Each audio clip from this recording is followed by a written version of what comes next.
एक समय की बात है, एक नाई रहता था जिसकी एक पत्नी थी। वे एक साथ खुशी से नहीं रहते थे क्योंकि पत्नी हमेशा शिकायत करती थी कि उसके पास खाने के लिए पर्याप्त नहीं है। कई पर्दे के व्याख्यान थे जो गरीब नाई पर थोपे गए थे। पत्नी अक्सर अपने साथी से कहती थी, यदि तुम्हारे पास पत्नी का भरण पोषण करने का साधन नहीं था तो तुमने मुझसे विवाह क्यों किया? जिन लोगों के पास साधन नहीं है उन्हें पत्नी की विलासिता में शामिल नहीं होना चाहिए। जब मैं अपने पिता के घर में थी, घर में मेरे पास खाने के लिए बहुत कुछ था, लेकिन ऐसा लगता है कि मैं आपके घर उपवास करने आई हूँ। विधवाएं ही उपवास करती हैं। मैं आपके जीवन काल में ही विधवा हो गई हूँ। वो केवल शब्दों से संतुष्ट नहीं थी।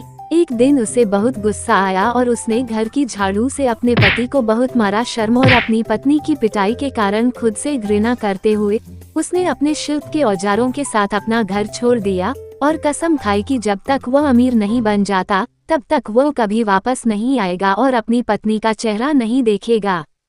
वो एक गांव से दूसरे गांव जाता रहा और रात होते होते एक जंगल के बाहरी इलाके में आ गया। वो एक पेड़ के नीचे लेट गया और अपनी कठिन दुर्दशा पर रोते हुए कई रैक भरे घंटे बिताए। ऐसा हुआ कि जिस पेड़ के नीचे नाई लेटा था उस पेड़ पर एक भूत का वास था। पेड़ के नीचे एक इंसान को देखकर भूत ने स्वाभाविक रूप से उसे नष्ट करने के बारे में सोचा। इस इरादे से भूत पेड़ से उतरा और बाहें फैलाए और मुंह फैलाए नाई के सामने ऊंचे ताड़ के पेड़ की तरह खड़ा हो गया और बोला, मैं तुम्हें नष्ट करने जा रहा हूँ। तुम्हारी रक्षा कौन करेगा? हालांकि नाई का हर अंग डर से कांप रहा था और उसके बाल सीधे खड़े थे, फिर भी उसने अपनी समझदारी नहीं खोई, बल्कि उस तत्परता और चतुराई के साथ जो उसकी बिरादरी की विशेषता है, उत्तर दिया, हे आत्मा, तुम मुझे नष्ट कर दोगे। थोड़ा इंतजार करें और मैं आपको दिखाऊंगा कि मैंने आज रात कितने भूतों को पकड़कर अपने बैग में रखा है। और मुझे खुशी है कि मैं आपको यहाँ पा रहा हूँ, क्योंकि मेरे बैग में एक और भूत होगा। इतना कहकर नाई ने अपने थैले से एक छोटा सा दिखने वाला शीशा निकाला जिसे वो हमेशा अपने उस्तरे, मट्ठा, स्ट्रॉप और अन्य बर्तनों के साथ अपने साथ रखता था ताकि उसके ग्राहक देख सके कि उनकी दाढ़ी अच्छी तरह से कटी हुई है या नहीं। वह खड़ा हुआ, उसने भूत के ठीक सामने शीशा रखा और कहा, यहाँ तुम्हें एक भूत दिख रहा है जिसे मैंने पकड़ लिया है और अपने थैले में रख लिया है। इस भूत का साथ देने के लिए मैं तुम्हें भी थैले में डालने जा रहा हूँ। भूत, अपना चेहरा। अब नाई, मैं तुम्हें नष्ट करने जा रहा हूँ। तुम्हारी रक्षा कौन करेगा? नाई ने जो कहा था उसकी सच्चाई के प्रति आश्वस्त हो गया और भय से भर गया। हे नाई महोदय, आप जो बोलेंगे मैं वही करूँगा। केवल मुझे अपने थैले में मत डालना। आप जो चाहेंगे मैं आपको दूंगा। तुम भूत लोग अविश्वासी हो, तुम पर कोई भरोसा नहीं कर सकता। तुम वादा तो करोगे और जो वादा करोगे वह नहीं करोगे। पर दया करो, आप जो भी आदेश देंगे मैं आपके लिए लाऊंगा, और यदि मैं इसे नहीं लाता हूँ तो मुझे अपने बैग में डाल लें। अभी मेरे लिए 1000 सोने की मोहरें लाओ और कल रात तक तुम्हें मेरे घर में एक अन्न भंडार खड़ा करना होगा और उसे धान से भर देना होगा। जाओ और तुरंत सोने की मोहरें ले आओ, और यदि तुम मेरी आज्ञा का पालन करने में विफल रहे तुम्हें निश्चित रूप से मेरी झोली में डाल दिया जाएगा।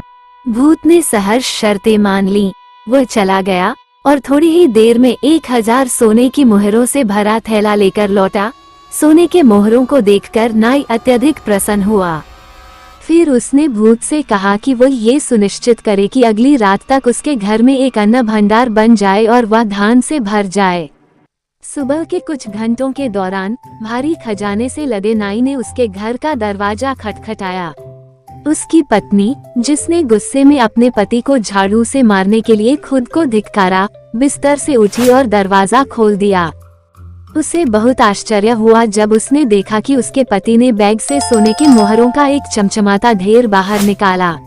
अगली रात बेचारे शैतान ने थैले में रखे जाने के डर से नाई के घर में एक बड़ा अन्न भंडार खड़ा कर दिया और पूरी रात अपनी पीठ पर धान के बड़े बड़े पैकेट लादकर तब तक बिताई जब तक कि अन्न भंडार पूरी तरह भर नहीं गया। इस भयभीत भूत के चाचा ने अपने योग्य भतीजे को पीठ पर धान का बोझ लादते देखकर पूछा कि मामला क्या है। भूत ने बताया कि क्या हुआ था। तब, अरे मूर्ख, तुम्हें लगता है कि नाई तुम्हें थैला में डाल सकता है? नाई एक चालाक व्यक्ति है, उसने तुम्हें धोखा दिया है जैसे तुम एक साधारण व्यक्ति हो।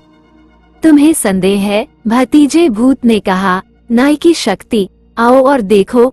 फिर भूत चाचा नाई के घर गए और खिड़की से अंदर झांकने लगे। नाई ने हवा के झोंके से, जो भूत के आने से हुआ था, ये जान लिया कि खिड़की पर कोई भूत है। उसने उसी शीशे को उसके सामने रख दिया और कहा, अब आओ, मैं तुम्हें भी खिड़की में बिठा दूंगा।